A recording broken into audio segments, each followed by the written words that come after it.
Nomboka androany mofo dia misy ny varavarana misokatra eny anivon'izay orinasa Kamay talata maty izay azon'ny rehetra tsidihana araka izany eny anivon'ity orinasa ity mba hijery ireo vokatra ao anivon'izany orinasa izany.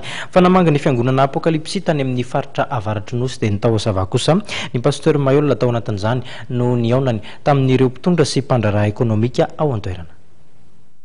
Nisy ny fitoam-pivavahana lehibe izay nitanterahan'ny fiangonana Apokalipsy tany Sambava ka ny pasteur Mayol no nitarika izany ka mpino sy vahiny manan-kaja marobe sivily sy miaramila no nanatrika izany.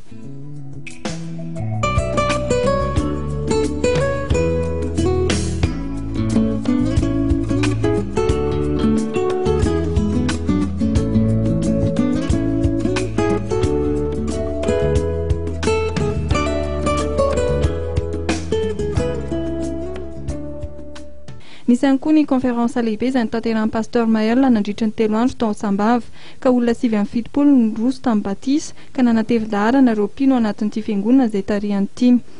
Tao anatin'izao fitsidiana nataon'ny pasteur Mayol tao Sambava izao koa no niaonany tamin'ireo manam-pahefana sy mpitondra fanjakana isan'ambaratongany ary ireo mpandraraha ekonomika tany an-toerana. Laza ity mpitandrina ity fa miezaka mitsidika ireo mpino Apokalipsy manerana nosy ny tenany ka amin'ny herinandro avy io dia ny fiangonana Apokalipsy any amin'ny faritra Atsinanana dia Tomasina no tsidiany.